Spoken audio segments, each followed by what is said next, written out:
Okay. Okay. Hello, everyone.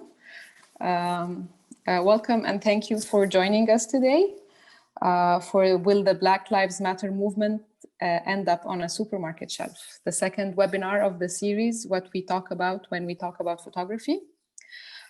This webinar is being recorded and it will be available on the Photographic Gallery's YouTube channel and AUC website soon. So I'd like to ask the audience to mute the mics until we give you the floor to ask questions. What we talk about when we talk about photography is a monthly series of webinars curated by the Photographic Gallery. We discuss different current issues in photography, and we look more broadly at contemporary visual culture with different guest speakers each session. Today's webinar is on the cultural appropriation of the Black Lives Matter movement by brands with our guest speaker, Dr. Nicolas Hamelin. Dr. Hamelin has worked in Hong Kong as a photojournalist for Window, Elle, and Virgin. He later trained as a TV news reporter at INA and worked for TV-grenoble as a local news reporter. He co-created Linafilm, a documentary production agency. And in international business, he worked at ST-Ericsson and at Nokia BU as a technical and strategic marketing manager. His main research interests are in the field of consumer behavior, neuro-marketing, social marketing, and environmental management. Dr. Hamelin holds a Ph.D. in physics and an Master's of Science in Environmental Management and a Ph.D. in business. Before we start, I'll briefly introduce the Photographic Gallery. So the Photographic Gallery was founded in 1991 and was formerly known as the Sony Gallery for Photography. It is now located in the New Cairo campus of the American University in Cairo. It is part of the Department of Journalism and Mass Communications of the School of Gap. Under normal circumstances, we offer a public program of exhibitions, educational projects, workshops, and talks around the academic years, where we showcase photography works by young, emerging, and established local and international photographers, as well as students. Thank you for joining again. If you have any questions, please raise the hand and send them to me or to Dr. Hamelin through the chat, and we will select questions to ask at the end. You have the floor, Dr. Hamelin. Thank you, Dina. That's very kind of you. I love the introduction. Thank you. So I'll try to I'm going to look at the matter and then try to understand it in I would say in a kind of a marketing strategic brand management way. So now can you see the screen, everybody? Yes, we can. So basically, it started by this, and this is really the initial step of the BLM, where there was this very young guy, Trevor Martin, and he was going to a friend in Florida. It was followed, it was dark, and so George Zimmerman just shot him, basically, without any reason, without any motive. He was shot, and this is really what triggered this is really the seed of the movement. We were also in a special time, and this was the first time that we had a black president that had been elected. And when Obama learned that, he said, well, that could have been my son. I mean, it could have been me, it could have been my son. And that was really an emotional thing. And I think it really shocked the entire nation. It shocked the nation as well because the guy who killed him was basically let go. And now if you look at what happened on social media, that was really one of the first times that people really got engaged. And if you look at there were 177,000 likes, and this was huge. I mean, it really started a kind of a domino effect. Now, three ladies started actually after that created the Black Lives Matter movement, and that was really following the death of these young kids. But if you look at what happened, I mean, it's been a long stream of people that have been killed, mostly without any reason. I took an example of Tamir Rice. I think that was one of the most shocking events. But he was a young kid, right? And he was playing in the playground. And he was only 12 years old. Now, the only thing that was what he did wrong was that he had one of his plastic guns, and he didn't have the orange tip on it. And for some reason, some policemen that actually had failed the police test, just without any warning, just shot him and killed him. So I mean, the Florida incident is not just something isolated. It's kind of a accumulation of different incidents. And again, as always, it seems that people are just unpunished. They kill kids, even kids, and nothing happened to them. So that the policemen faced absolutely no charge at all. And if you look at the statistics, and this is where people started, being aware that something was fundamentally very wrong. And if you look at the death per million and basically linked to police shooting, Black Americans are really highly overrepresented, and followed by the Hispanic and much less the white people. If you look at, it's about 30% of the total population, but it's 31 deaths per million, which is 3 times the number of white people here. Now we want to understand why this happened, and basically, if you look at the history, they've always been this, and this is how brand have been using Black people. And this is how Gemini is really a representation of this concept of the Black being the good slave, the good subservient slave, and that was all over the place. So now brand has been trying to change a little bit, but over the years it's always been like that. So there was Uncle Ben's as well, the good uncle. And if you look, and that was Europe, and that was France, and same thing. There's a nice Black, very docile. And they have this very specific place in society where they're not supposed to move out of this system where they've been assigned to, the good old slave that is very submissive, and therefore you have this white I would say supremacists that look down on these people. And if you think of why are people killing them or killing all this, it's basically because the humanity has been removed from them. You don't see a Black person as an equal if you're a white man. You see them as an inferior individual. And because this is what has been carried out since the time of slavery or the time of colonialism, where you see them as being inferior. And if you look at what happened, for example, in France in 1929, every reference, for example, to Black literature or Arabic words had been removed from history books. And the reason is that you don't want to go and invade people that are your equal, or you need to show that these people are way inferior to you and therefore they deserve to be invaded. And that has been the strategy all along. And this for example, is been all over Europe and same thing in the US. Now, it has been done so much that even Black Americans have this own perception, and it's all over the place. So that's an image that is from a company called Fair and Lovely in India, and that always promotes that white is better. White is always better. And this is how the message has been conveyed globally, I would say.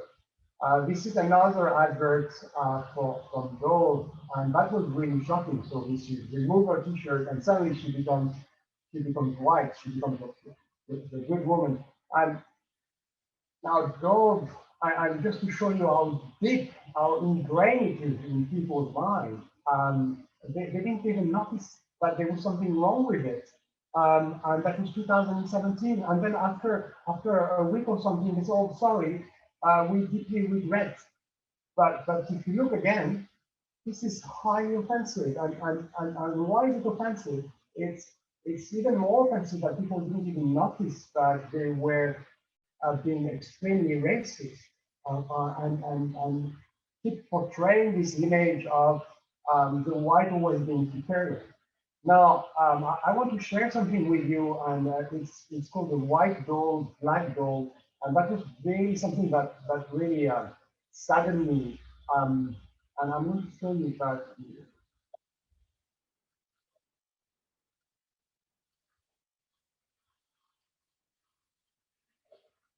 So I don't know if you can see that. I'm quite sure that. Yeah.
So I don't know if you like me, you are shocked by this, but it shows you that how media have been generating this idea of the white skin and white people being superior, and that has affected the entire society. Not only that has affected the police, which think that it's okay to kill even a black kids because they are less than white kids, but it has also affected the black kids that think also they are less, and therefore they deserve less. And if you think about it, it's very dramatic. I mean, what's as a black American, what are your hopes? I mean, how do you start in life if you have such low self-esteem? Um, so that's really what I think the deeper matter to this, and I will try to show you now how a brand are going to react to that. So then there was the big incident with George Floyd that seems to reminded everybody about the situation. Suddenly, it was such an incident was so cruel with the policeman, the cop, putting his knee on the neck of George for over 8 minutes. 8 minutes, although he was saying, I can't breathe, and the video was so shocking that people, again, there was this understanding, this awareness that something was definitely very wrong. Now, if you look at what happened on Google Trend, and Google Trend basically do some statistics about the number of people that connect and try to understand what is Black Lives Matter. Well, it was dying. There was a few incidents there, but suddenly the George Floyd incident, or I would say murder, just generated a huge wave of interest for Black Lives Matter. And this is, if you're a brand, this is gold. You know, brands are always looking for something for people to look at them. Okay, so awareness is one of the very important aspects of branding. You need to generate awareness. You need people to know you, and then once they know, they'll be interested in your product, and then you have more chance to sell your product. So this is what Ben & Jerry, suddenly they came up with their ice cream called Resist. Okay, and they knew that it's very important, because if they looked at the hashtag Black Lives Matter, it generated over nearly 50 million follower hits. That was huge. And again, for a brand, this is gold. This is exactly it. And if you look at what happened here, so I was comparing Black Lives Matter with Ben & Jerry. And these guys have been, piggybacking the Black Lives Matter, surfing on the wave and coming up with, and you could say, well, it's a coincidence, but they came up, suddenly they woke up and they said, oh, we need to do something as well. And that was their new flavor, Resist. Now, I think they were the first one. But all the brands started to follow as well, all of them. And I'll show you some of them. So this is again Ben & Jerry. Now there is something called Keep Cup, which is really a silly product. I mean, it's completely disconnected from the incident, from the movement. And again, these guys suddenly they've never cared about anything. They use factories in China where they hire kids. I mean, mostly they've been accused of child labor as well. And suddenly they stand for the planet, and they also stand for its people. And that's also very interesting. And this is how brand reacted to that. They needed to fall. Netflix came up, yes, and said, well, we have a platform, we care about all Black members and all that. And that was very much a deluge, I would say, of brands only, saying, oh, we back up the movement, we are with you. Reebok did it. What else? Uncle Ben's, remember I showed you the image and say, we are changing, we listen, we learn, we are changing. And they decided to remove the images of the auntie and Uncle Ben as well. Cotton On as well. Okay, that was a long discourse.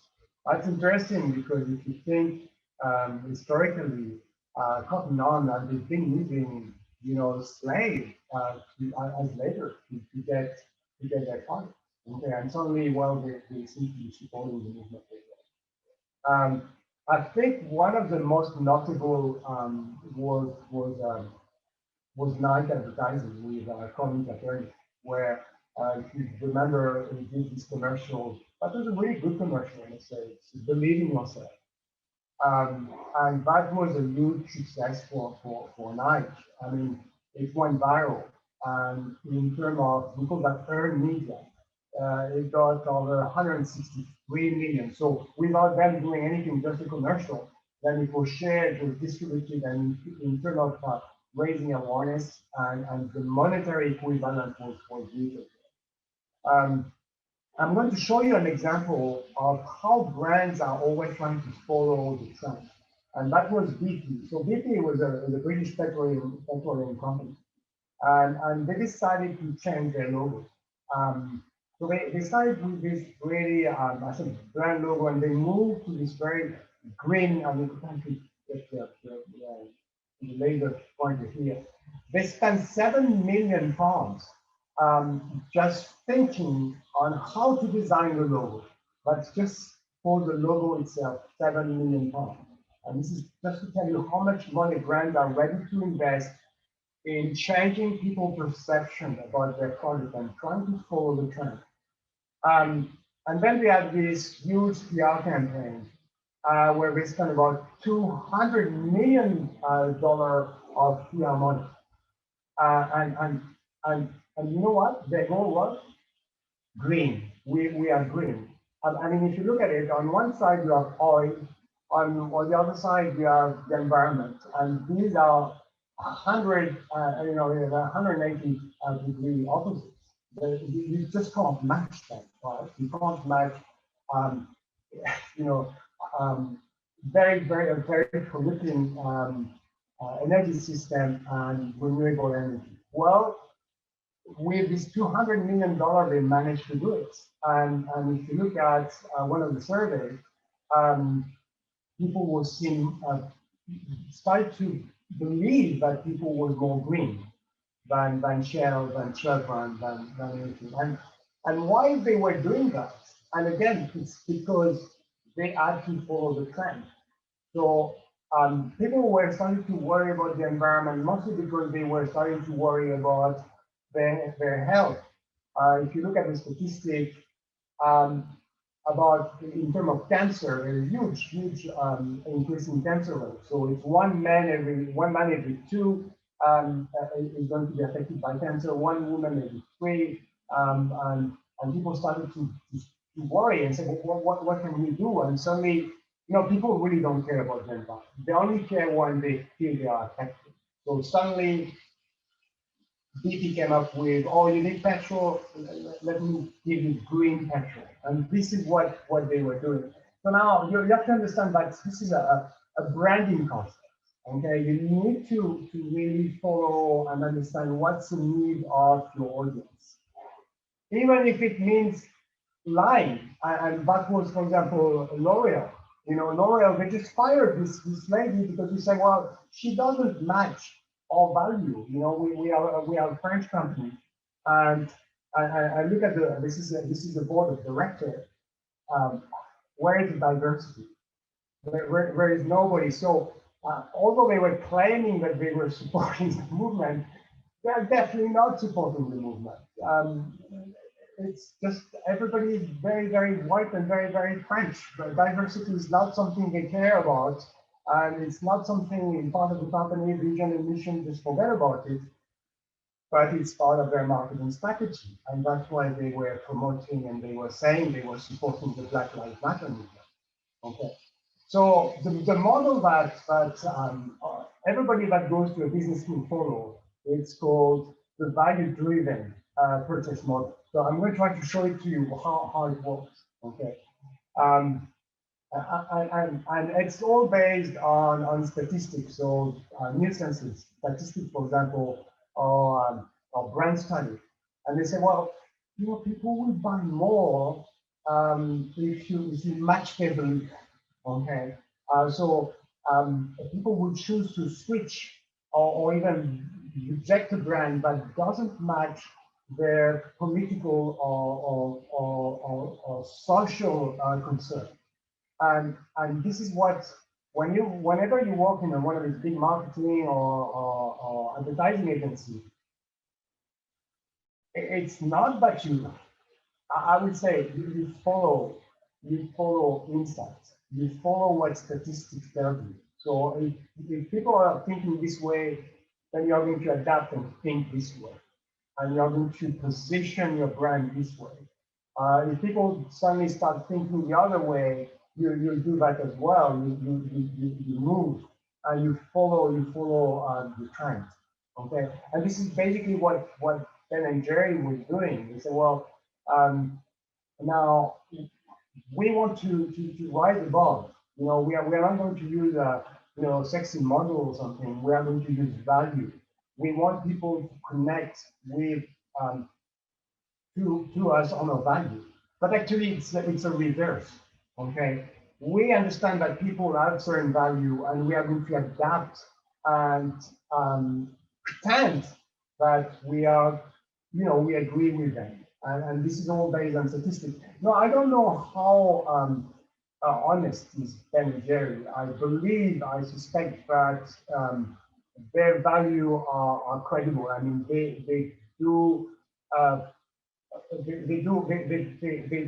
they try to act on what they preach. So again, the idea is to try to form a relationship with your customer. So they did that. They did that in 2012, for example. They were looking at the American national defense spending and saying this is 51% of the entire spending is weapon. And you know that America has been engaged in war since First World War. You know, you had the Second World War, you had Vietnam, you had what? You had Korea, you had Afghanistan, you had Iraq, you had ISIS, and you had Al Qaeda. It's you know, if you remember, 1984. A war is not meant to be won; it's meant to be continuous, and this is really the American policy. And then Ben and Jerry said, "Well, we need to do something about that." So they came up with this huge campaign, and nothing really happened. The military budget has decreased a tiny little bit under Obama, but not much. Okay. So now, what's the model? What do we use in advertising and in brand management? So we have a model called the CBDE model, which is a customer-based brand equity model. So we start by saying, okay, people need to know you. Okay, they need to know you, and then they need to understand what you do for them. So try to understand what do your customer, what do they need? You know, what do they need? And it could be any product. If they need a computer, give them a computer. If they need ice cream, give them ice cream. So it's trying to understand the market in terms of their physical needs. But that's not enough. That's not enough, because imagine you come up with a great phone, and you say, well, it has a great camera. That's not very stable, because some other guy will come and say, oh, we have even a better camera. So this competitive advantage is very, very fragile. And by the way, this is based on human behavior. How do people stay together? If you look at a couple, what makes a couple really solid, or what makes people cheat? And very often, if the relationship is based on function, we say, well, okay, I'm going out with this person because she or he has beautiful blue eyes. That's not very stable, right? Because the next person that comes that has nicer blue eyes will switch. So I'm trying to understand what keep people together, what make a couple really solid, and so the next phase was, well, emotion. Okay, so it's trying to link and to find an emotion and to link the brand emotionally with the customer.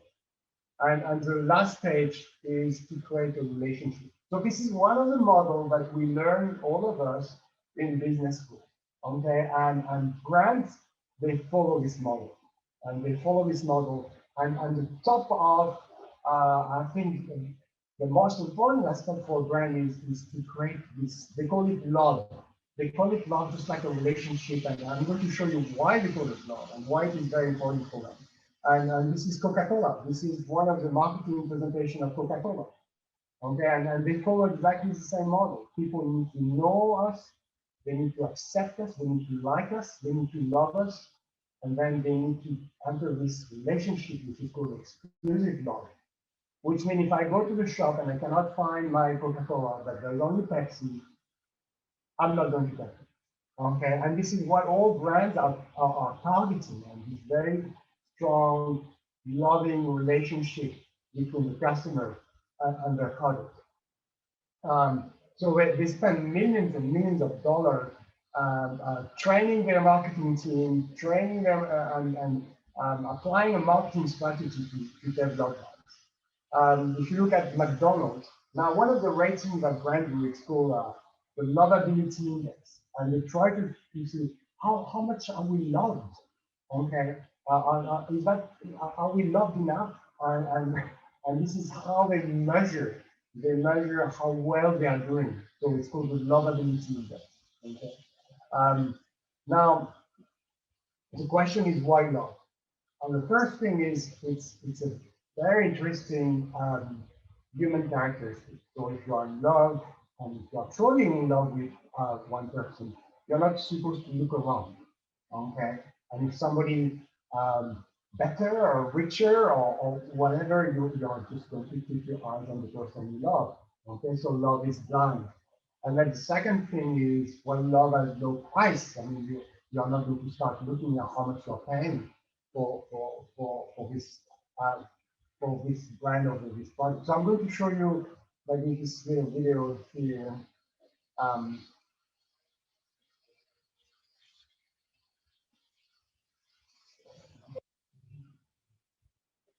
uh, it's not this one. It's like this. Go back to this.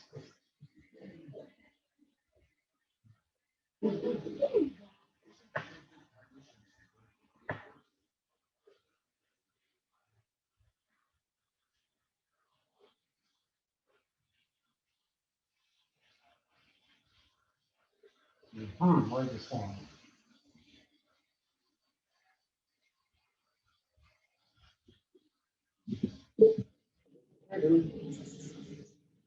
What baby? It is kind of funny how people react to the new iPhone comes out. Some people actually get mad.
So that's very typical of what brands are aiming at. Create this very strong relationship between the customer and the product, so that basically there is no competition. Somebody else come with a better product, you won't even look at it. Okay, so that's kind of the ultimate goal of this of branding. And now, if you look at when I say love has no price, if you look at a product, and these are, luxury products, and look at the bag, I mean, if you have a bit of money, you pay, $4,000-5,000 for that, and even the plastic ring, the bracelet, sorry, the bracelet is $500. Um, but now anybody can manufacture products that are very identical with very, very similar quality. So if you go to, for example, one of the Chinese websites, Alibaba, you'll find bags that are pretty much the same for a fraction of the cost. So I'm talking about $1. So what's the difference between a $4,000 bag or a $2,000 bag and a $1 bag? Of course, the quality is going to be a little better, but it's not going to be $3,000 or $4,000 better. And this is what brands are about, creating this emotional connect so that anything which is functional becomes only relevant. It doesn't really matter. It doesn't matter that Samsung comes with a different phone or a better phone. Because you're linked, you're attached to, you're in love, I would say, with the iPhone. And Prada and all that do that. Now, if you look at a job, and I was looking at Procter & Gamble, you know, and basically the job description is not only to tell your customer that your product is better in terms of function, which is a cost benefit, but to build an emotional connect with the customer. But so it's going to be part of the training of anybody who is in marketing, advertising, is try to connect and make this emotional connect with your customer. Okay. And the model again is this one. Right? You generate awareness, you tell them what you do, what your function, then you build emotion, and then finally a relationship. So first you need to advertise, you need to match your needs and find a competitive advantage why your function is better.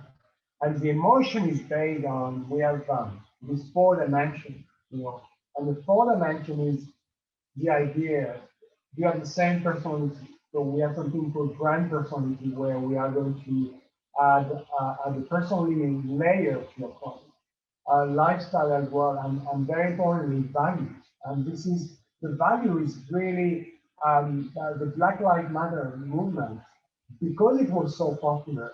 That's a value, and this is a value that brand wanted to connect with and say, "Oh, we have the same value," and this is how they generated this emotional layer. Um, and then the relationship is very important.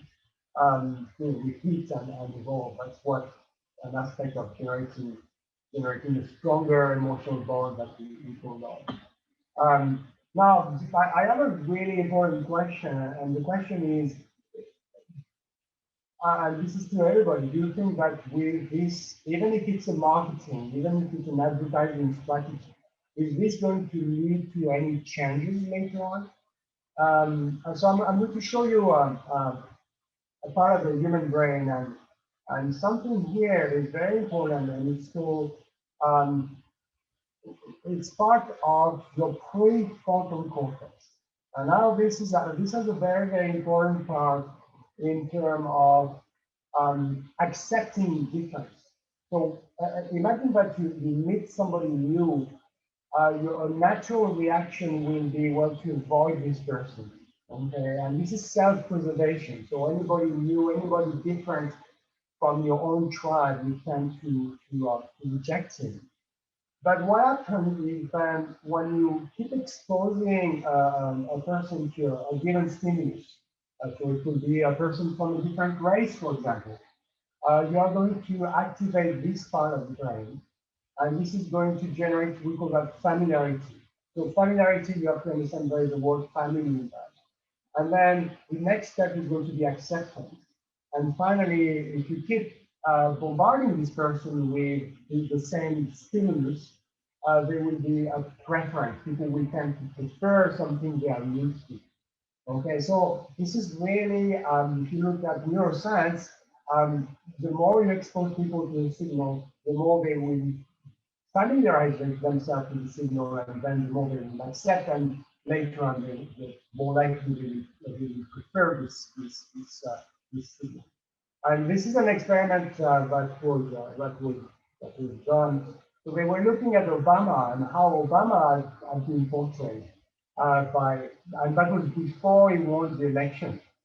So many news station and provider tended to show him as very Afro-American. So dark, his skin was darker, his face, they made the nose look more Afro-American. And if you look, this was the campaign when he was fighting with Hillary for the nomination. Hillary Clinton's eyes always depicted him as much darker, and this is 3 video of the same debate, and you can really see there's a big difference here on how the news channel has portrayed him, and the idea. Also, Fox, Fox really first they hate the Democrats, but they didn't like Obama as well, so they made him look a lot darker. But that was the idea. Now, if you look at initially, people didn't like that, and the white population, the white voters, you know, they just didn't like the Dr. Obama. But if you remember what I showed you, the more you expose somebody to a signal, the lesser the impact. You familiarize yourself, okay? You accept, and I think this is going to be one, even if it's a marketing concept, even if it's a branding strategy that brands are using. To me, it will have some positive impact because suddenly this image of the black slave or the inferior people, that's going to change. That's going to change. And as a white person, if you see a black person, it's not going to look so alien to you anymore. You are going to start accepting this person. And if you accept this person, you give back the humanity this person deserves. And to me, I think this is going to be really something that even though again it is a strategy, it is a business strategy, I hope it will have some positive impact. Now, I don't know how many more people will need to be killed, or I would say even murdered by the police. I mean, for many of them, for Trader, it's too late. It's too late, but I would say this guy, I've seen Trader as a human being. He will not have shot. Okay, and I'm hoping that exposing people to the Black Lives Matter and brand going in this direction and keeping, we need to keep this exposure going will have a positive effect. And suddenly, you know, the police, the white police, you know, when they see a black person, they see a human being, and they respect this human being. So that's all I wanted to share with you. So if you have any questions, I'd be happy to answer them. Thank you, Nicholas. Thank you. Does anyone have a question? Thank you. Thanks, Elle. Okay. Go ahead, Ronnie. Do you have a question? I think so. Yeah, I've loads of questions. Okay. You know, I mean, I had to actually jump out at the part where you were really going into the neuro programming and advertising and how that works on us or works on people and how it shifts perceptions and opinions. So I missed a little bit of that content. So that, I apologize for that. But what I did manage to be part or to follow was like really super interesting. And I mean, I just wanted to ask you, you know, a little bit about the nature of capitalism itself. And I mean, you know, from what you kind of outlined, it's really obvious that capitalism can commodify anything. I mean, you know, the most radical kind of resistance movements or whatever can be absorbed. And if we look back at the history of, you know, capitalism over the 20th century into the 21st century, there have been moments or points where societies seem to change in a direction that capitalism can't quite, you know, adapt to. There are kind of gaps between the production models and the kind of process of capitalism, and then, you know, some kind of more underground changes that are happening in society that influence things. So, for instance, what I mean by that, to give an example, would be perhaps, you know, in the late 1960s, where in America, where you had a kind of Fordist production of commodities, you know, so things were produced by, you know, vast factory systems in identical ways, and that's what made the products cheap to consumers, and that's what made consumers consume more and more goods, right? So there was a relationship there. And then there was a kind of counterculture movement against these kind of materialists, these kind of crass materialist values. And you had the whole kind of hippie movement and anti-Vietnam and stuff like that, and the kind of effects of that. And there was a time where capitalism couldn't quite adapt to the new spirit of that age, and they couldn't adapt to the kind of idea of individualism and freedom as well. But you know, it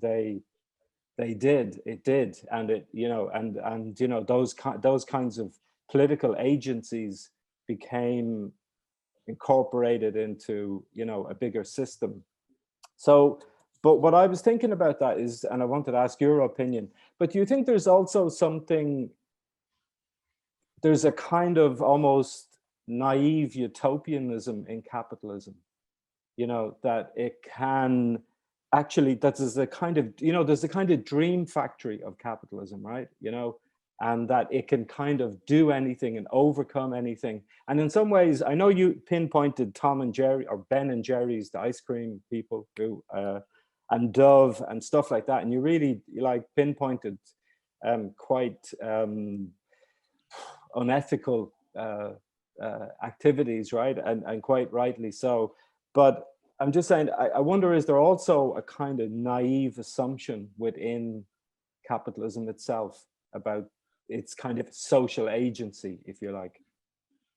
I think Ronnie at 100%. I mean, if you remember about at the end of after the big financial crisis in 2008, they decided to do something. They decided to change the way people learn to do business. So they decided to say, well, we need to unionize business school, you know, because we have people that are just motivated by making money and greeds, and they're completely disconnected from human reality. And I don't think this has changed very much. If I look at the process, if you look at what has been done by, for example, Facebook and Cambridge Analytica. So you were talking about, you know, moving from mass production to giving identity, and this is what brands have been doing. They've been able to customize their product, or to make you believe that actually you're buying a product that is made for you and it's not made for anybody else. And we call that self-expression. So that's, and this, I think if you read things from Edward Bernays, for example, who's been using Freudian psychology, is people will tend to buy things that reinforce who they think they are. And this is how brands have been adapted. You know, people were fed up to buy products that were all the same. So now what brands are doing, they are just making sure their products match who you think you are. And now this Facebook is magic, right? Because Facebook, you are going to tell anything to Facebook. You are going to tell them what you like, what news you read, what movement you support, right? And Facebook algorithm is compiling all this data, and suddenly you will have a brand that is going to generate, you know, X number of products, and you find out, oh yeah, this product match who I want to be or who I think I am. So I don't think, I'm kind of a bit negative. I don't think that the system has been humanized. I think it's always the same thing, and we are just adding more tricks, adding more tools to be able to sell at a higher profit. If you look at the iPhone, for example, the profit margin is over 200 and something percent. It's huge. And then you have this large part of the population that is just completely left behind, you know, and have no access to all these customized tools and so on. So yeah, I mean, look at the society and look at where it's going. I don't think it's going any direction that we can be happy. You know, I think it's maybe 60% of the American youth is below the poverty line. Or I think in England, it's one kid every 3 kids is under the poverty line. In Europe, the social system is completely being destroyed. So yes, brands are very good at, you know, directing the society toward maximizing their profit, but they don't really care about people. I think they just use whatever they can can be fair. Okay, just one little more question. So is there any hope, Nicolas? In a way, there is a hope that people will start accepting other people a bit more, but it really depends on how long will the brand keep supporting the Black Matter movement. If something else comes tomorrow, brand will switch, and this will be forgotten. So the danger is that nothing may happen, something else will happen, but it will have no effect. People will still think, well, Black Americans are not equal to white people, and the Black kids will keep seeing themselves as being inferior. So I'm not sure. I'm not sure how quick the progress will be. I'm hoping that if you look at society and the way it's going, I don't see huge progress. And maybe you have a better, more optimistic vision for it. I'd like to hear what you think. No.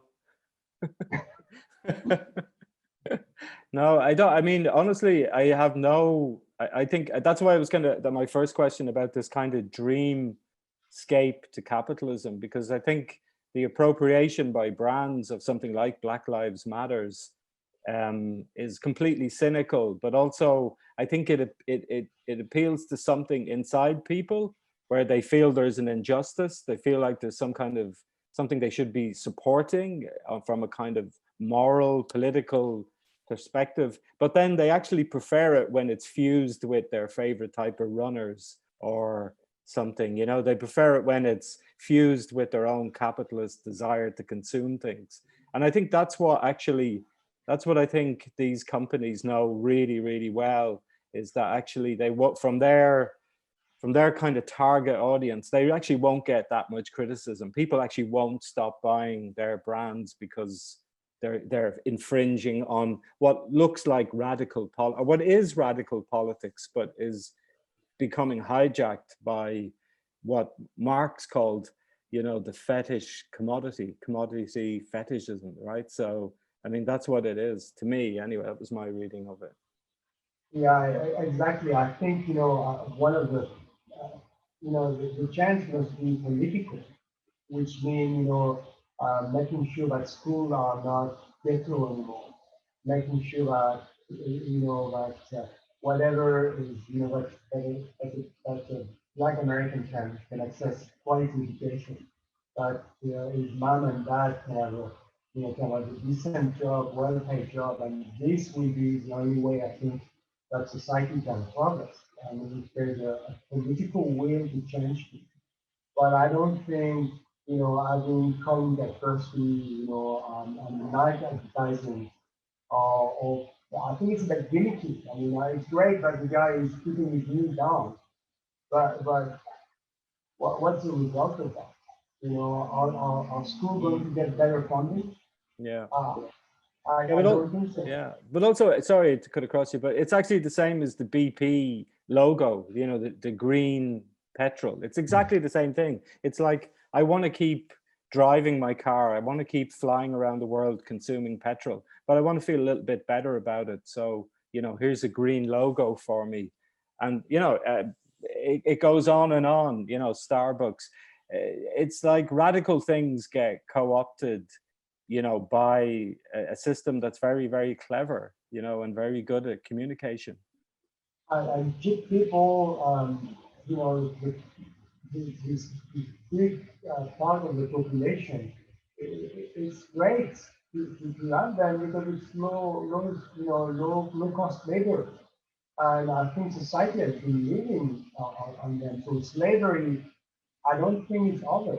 I mean, if you look at what's happening in Europe, we are still talking about, we were talking about the slave trade 300 years ago, but it's the same system. We have all this migrant coming from Africa. Well, why are they coming from Africa?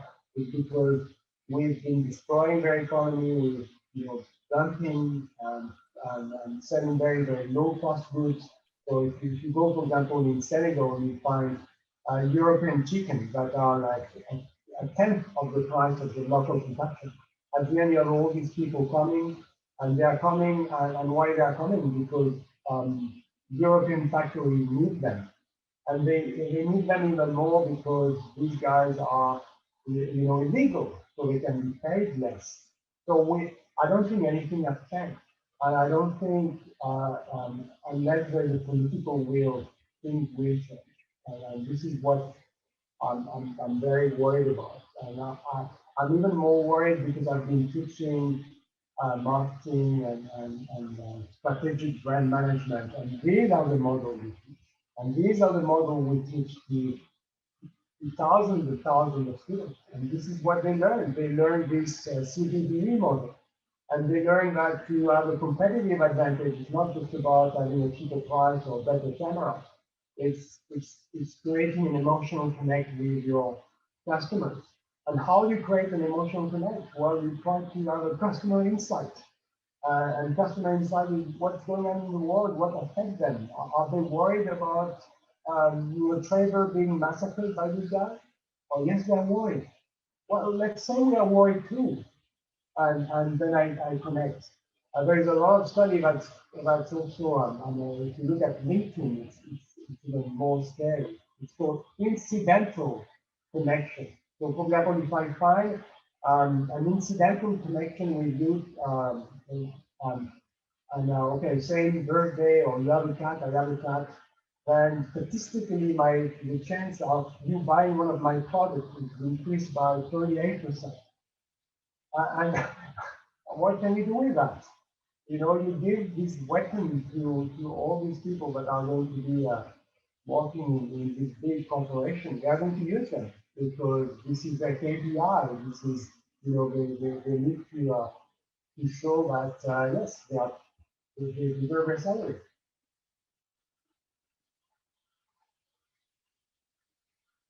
Okay, so I think we're out of time.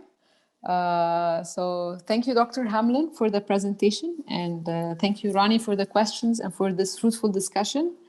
Thanks to all who have joined. This webinar will be available on our YouTube channel and on AUC's website soon.